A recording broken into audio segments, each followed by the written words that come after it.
First of all మనం ఈ వీడియోలో కల్కిలో ఉన్నటువంటి 3 డిఫరెంట్ వరల్డ్స్ గురించి చూద్దాం. ఆ తర్వాత గుడ్ న్యూస్ ఏంటో చూద్దాం. గంగ మానవ జాతికి జీవనాధారం. కలియుగం అంతంలో గంగ ఎండిపోతుంది.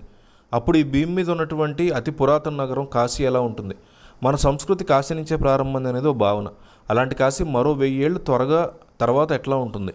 ఆ సమయంలో ఆర్థిక కార్యకలాపాలు ఎట్లా జరుగుతూ ఉంటాయి? ఆ సమయంలో వాహనాలు ఎలా ఉంటాయి? ప్రజల జీవన విధానం ఎట్లా ఉంటుంది? వీటిని దృష్టిలో పెట్టుకుని కాశీని ఈ సినిమాలు నిర్మించారు. ఆ కాశీ మీద ఒక పిరమిడ్లో ఉండేటువంటి భవిష్యత్తు నగరం కాంప్లెక్స్. మన భూమి మీద ఏమీ ఉండవో అవన్నీ ఈ కాంప్లెక్స్లో లభిస్తాయి. కాశీలో గంగ ఎండిపోయి కనిపిస్తుంది, కానీ కాంప్లెక్స్లో ఆహ్లాదకరమైన సముద్రం ఉంటుంది. ఓ విధంగా చూస్తే ఇది ఒక స్వర్గం. భూమి మీద ఉండే త్రిశంకు స్వర్గం అనుకోవచ్చు. ఈ రెండూ కాకుండా మరో ప్రపంచం కూడా కల్కిలో కనిపిస్తుంది. దీని పేరు శంబాల. దీనిలో నివసించేవారు మనకు భిన్నమైన వారు. వీరికి దేవుడే ఉండడు. ఇంకా చెప్పాలంటే దేవుణ్ణి ఆ లోకం నుంచి బహిష్కరించి ఉంటారు. కాంప్లెక్స్లో నివసించే వారికి శాంబాలలో వారికి మధ్య నిరంతరం పోరాటం జరుగుతూ ఉంటుంది. కల్కి శాంబాలలో జన్మిస్తాడని అందరూ నమ్ముతూ ఉంటారు. మహాభారతంలో ప్రధానమైన పాత్రలో అశ్వత్థామ ఒకరు. కల్కి సినిమాలో ఈ పాత్రను అమితాబ్ పోషించారు. భారతంలో అశ్వత్థామ చిరంజీవి మహావీరుడు. అతనికి మరణం ఉండదు. దుర్యోధనుడికి మిత్రుడు. కౌరవుల తరఫున పోరాడాడు. ఇప్పుడు దాకా విడుదలైన 2 ట్రైలర్లు సాధారణంగా చూస్తే కల్కిని పెంచడంలోనూ అతను ఒక ప్రతిభావంతుడైన యోధుడిగా తీర్చిదిద్దడంలోనూ అమితాబ్దే ప్రధాన పాత్ర అనిపిస్తుంది.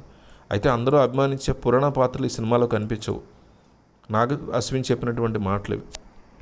మరోపక్క పెద్ద సినిమాలు రిలీజ్ అవుతూ ఉన్నాయంటే టికెట్ ధరలు పెంచడం, దానికి తగ్గట్టు ప్రభుత్వాలు పర్మిషన్ ఇవ్వడం యాజ్ యూజువల్గా పెరుగుతూ ఉంటుంది. తాజాగా కల్కి సినిమాకు సైతం తెలంగాణ ప్రభుత్వం పర్మిషన్ ఇచ్చింది. సినిమా టికెట్ ధరల పెంపు, అదనపు షోలకి తెలంగాణ ప్రభుత్వం అనుమతి ఇచ్చింది. ఈ క్రమంలో టికెట్ రేట్లు ఎంత పెంచారు, మల్టీప్లెక్స్లో ఏ రేటు, సింగిల్ స్క్రీన్లో ఏ రేటు అనేది చూద్దాం. ప్రస్తుతం ఇండియా వైడ్ కల్కి సినిమా మేనియాగా నడుస్తోంది. రీసెంట్గా విడుదలైన ట్రైలర్తో ఎక్స్పెక్టేషన్స్ ఆకాశాన్ని రీచ్ అయ్యాయి. 2 తెలుగు రాష్ట్రాల్లో ఈ సినిమా అదిరిపోయే బజ్ క్రియేట్ చేస్తోంది.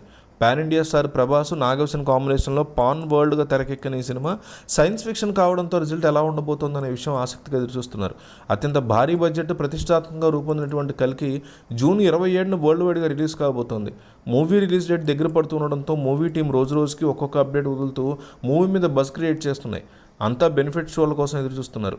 ఈ నేపథ్యంలో ఈ నెల 27 నుంచి జూలై 8 వరకు అంటే 8 రోజుల పాటు టికెట్ ధరలు పెంచుకునేందుకు వెసులుబాటు కల్పించింది తెలంగాణ ప్రభుత్వం.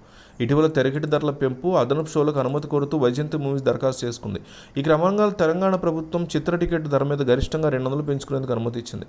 సింగిల్ స్క్రీన్ థియేటర్లో ₹75 పెంచుకోవచ్చు, మల్టీప్లెక్స్లో 100 వరకు పెంచుకోవచ్చు. దీంతోపాటు 27న ఉదయం 5:30 గంటలకి తెలంగాణ ప్రభుత్వం స్పెషల్ షోస్ వేసుకోవచ్చని పర్మిషన్ ఇచ్చింది. త్వరలో ఆంధ్రప్రదేశ్లో కూడా ఇవ్వబోతున్నారు. సో సింగిల్ స్క్రీన్స్లో తెలంగాణలో ప్రస్తుతానికి రెగ్యులర్ ధర ₹265, మల్టీప్లెక్స్లో ₹413 ఉంటుంది. ఇక official benefit shows price single స్క్రీన్కి ₹377, మల్టీప్లెక్స్కి ₹495 ఉంటుంది. మరోవైపు ఆంధ్రప్రదేశ్ రాష్ట్రంలో కూడా కల్కి టికెట్ ధరల మీద త్వరలోనే స్పష్టత వచ్చే అవకాశం ఉంది. సో ప్రతి ప్రభాస్ తెలంగాణ ఫ్యాన్కి ఈ వీడియో షేర్ చేయండి.